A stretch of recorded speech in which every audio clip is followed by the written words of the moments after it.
welcome to Nick Pixel TV. We are back from the Paul Bunyan show. What a blast that was with some really great people, really great conversation this weekend. I'll probably have maybe a couple clips. I didn't really get much video because it was just all conversing and hanging out and catching up with people. On my way back from the Paul Bunyan show, of course, gotta have an issue with the vehicle, right? So I think my temperature sensor went bad in this.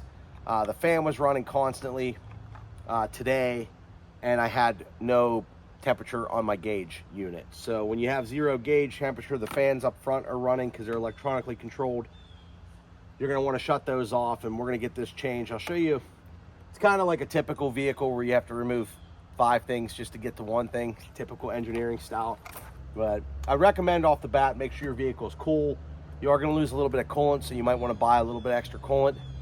Depending if you drain it or not, or can save it, you could take the hose off and drain it. But I'm just going to show you a quick way to fix this. If your fan's running on one of these, this is a 2016 GMC, but I'm sure the other 6.2 liters are the same way.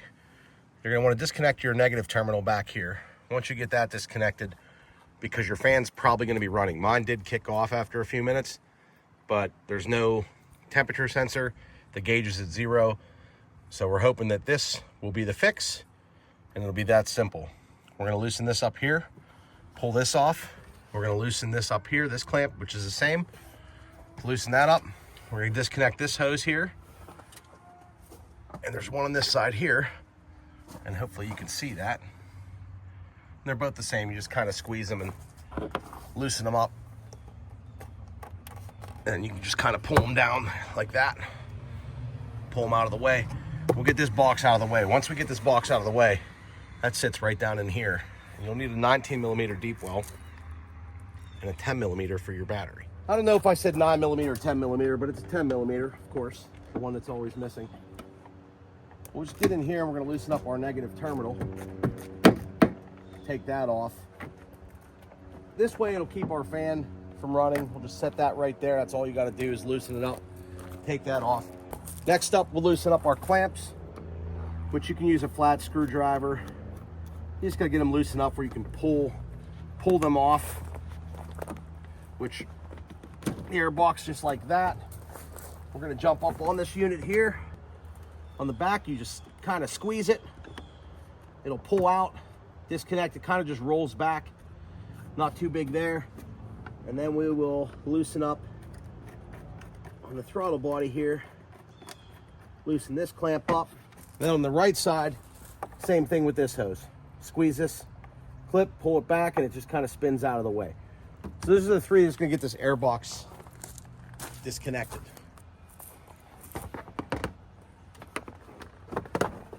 All right, now we had that loose. You just kind of give that little box a pull, and that comes right out. And that's going to open you up to being able to change this sensor right here. So hopefully you can see this, but to the left of this little hose here, you're going to have your sensor. It screws right into this aluminum housing. When you're connecting and disconnecting this, you're going to want to make sure that you're not cross-threading it. So take your time. On this here, there's a little plastic clip. We're going to try to get ourselves some room to work with here.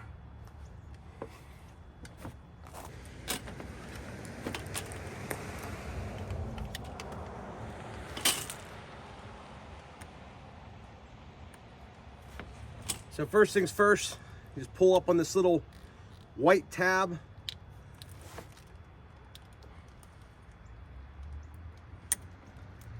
And that just pulls straight out. You can just pry up on it lightly with a screwdriver. That's just a protector that keeps this thing from coming loose. So then you just push on this tab and you're gonna pull up there and that's gonna release that. So you just have a little push tab right there. Pull that out. Now we're ready to change our sensor out. 19mm deep well. So we get that seated on there properly. And we'll see how much fluid comes out. Now this vehicle is still a little bit warm.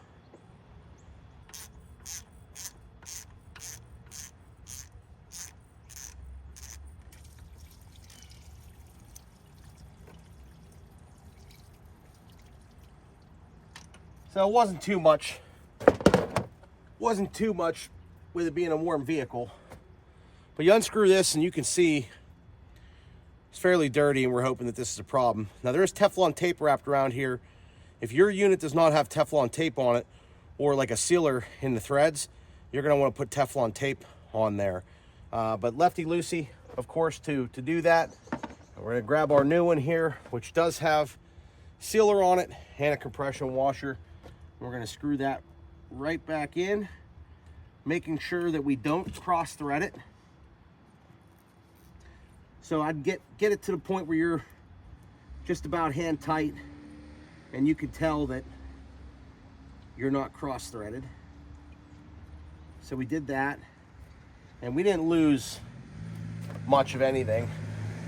Now we're gonna tighten this back up.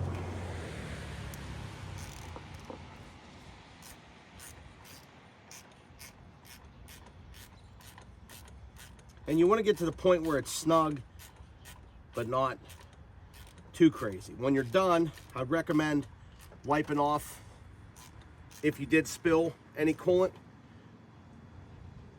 But we're gonna call that a day there. If you did spill any coolant, you can wipe it off. This way you can check and make sure that you've done it correctly and there's no leaks.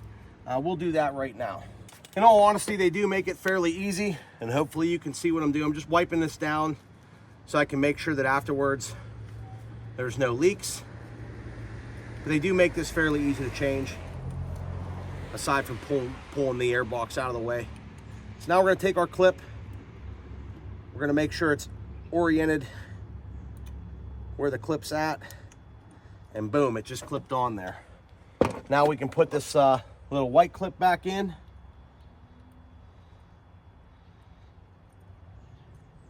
Which keeps it locked, and we're already putting back together. So now we'll just throw our air box in, connect our air hoses, and we'll give it a shot and see if we've fixed the problem. So we just go ahead now and do the reverse of everything that we started. So we'll take our air box, we'll make sure it's sitting in place.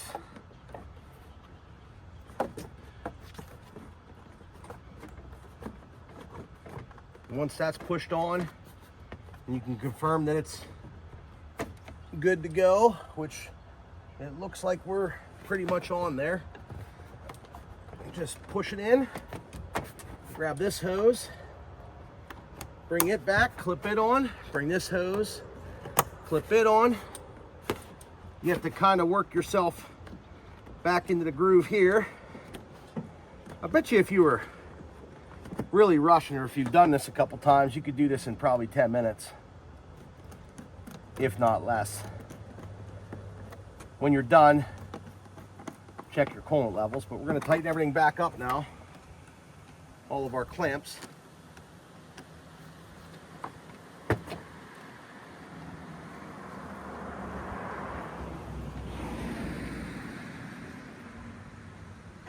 And make sure your clamps are tight, but you don't have to go over tight. Just a rubber seal.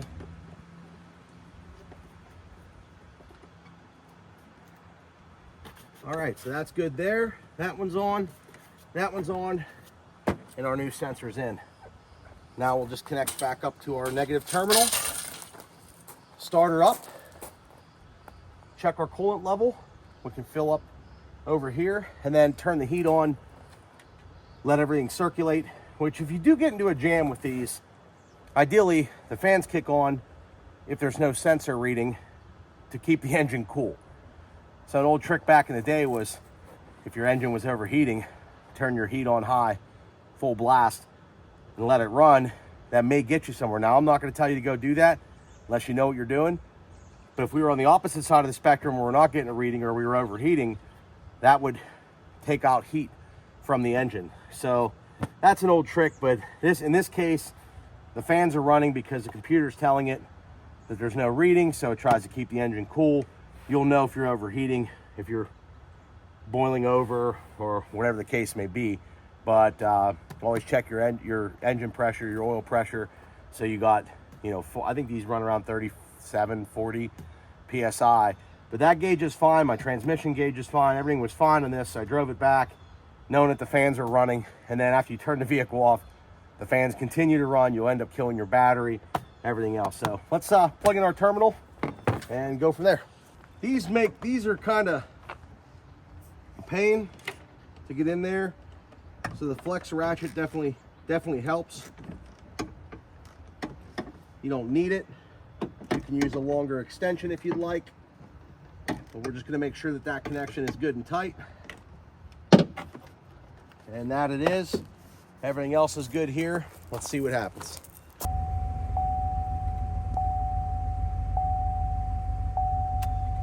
And there we go. We got temperature. So we should be set. I'm going to run the heat a little bit just to circulate through, and we'll just top off our fluid from the little bit that we lost, and we'll be set. But that used to say 160, so never moved off of there. Fans aren't running. Turn it off, and you can see the fans aren't running. Back in business in 10 minutes. Oh, sit up here. What's this? Whoa. Oh, I got you. I got you. I got you. What is this? Milwaukee tools. Is that? So is Daddy's car fixed? Okay. Did you have fun? Look at the camera. Say cheese. Cheese. Did you have fun at the chainsaw show? I didn't. Did you have fun with the tractors? Okay. You did? Yes. Is Daddy's car fixed? Nope. No? It doesn't start. It doesn't start? Nope. Okay. Okay. Well, I hope you guys had a great time. Hopefully this helped you out. Changing a temperature sensor in your GMC or your Suburban or whatever the heck has a 6.2 liter. Very easy. Change it in 10 minutes. Top off your coolant. You're good to go. I know my family had a blast meeting all of you at the Paul Bunyan Show 2024. Looking forward to next year. Already getting ideas, and it's really fun to be around inspiring people. But I don't want to keep this video too long. This was a simple fix on the truck. I saw the Timber Cutter Patriot. He had a problem with his vehicle too. So it always does that after you go travel somewhere. Luckily for us, it was when we got home. But take care. We'll see you in the next Pixel.